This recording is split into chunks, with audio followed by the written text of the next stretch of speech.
Ci troviamo a Villa Bragadin a Ceggia, che adesso diventerà la nuova sede di Seingem, una realtà che è importante, che è nata a Ceggia ma che è impegnata in tutto il mondo nell'ambito dell'ingegneria civile e industriale. Villa Bragadin, una villa storica di Ceggia che fino alla fine degli anni 90 ha ospitato un'importante realtà commerciale, una zona del paese che adesso rivive grazie a questa nuova iniziativa imprenditoriale. Ma sentiamo dai protagonisti il racconto di questa giornata.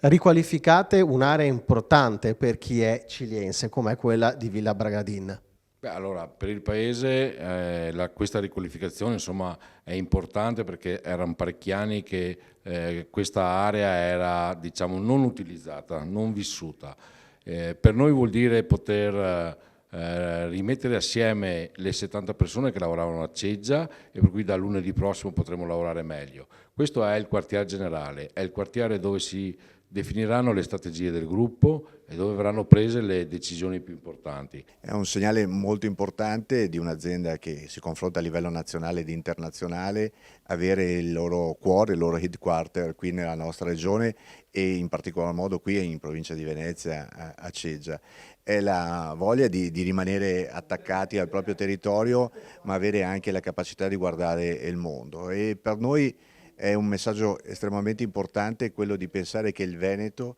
sia una regione nella quale i cervelli possono anche uscire e fare un'esperienza a livello internazionale come è giusto che sia, ma trovino aziende come Seingem che avrà la capacità di poter dare delle opportunità di ritornare nel loro territorio e con la qualità che vediamo oggi riuscire a garantire una crescita professionale nella loro vita. Bisogna fare un plauso a questa azienda, a Seingem, al suo presidente Fabio Marabese, che ha saputo tracciare una rotta molto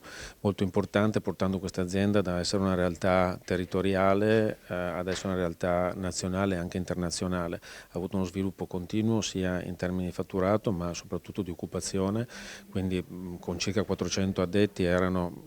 pochi anni fa 50 addetti mi ricordo, quindi insomma è una crescita, è un esempio da dare a tanti altri imprenditori. Il nostro piano di sviluppo è un piano molto importante,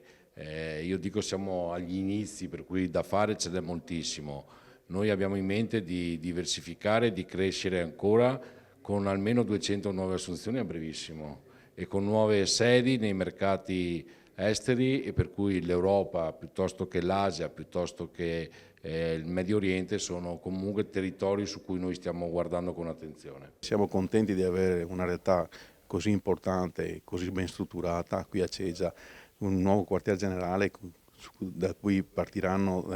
tutte le direttive per tutte le filiali che hanno in paese, nuova vita soprattutto, quindi nuove persone che arriveranno e mi diceva anche Fabio Marabese, il presidente, che ci sono già richieste da parte di dipendenti di riuscire ad avvicinarsi all'headquarter, al nuovo posto di lavoro, quindi qualcosa di meglio per un paese come Ceggia che dimostra insieme a Seingem ma anche a tutte le altre attività produttive che è un paese dinamico, quindi appetibile e che quindi probabilmente nei prossimi anni vedrà altre realtà, altre dinamiche che lo renderanno sempre un paese migliore.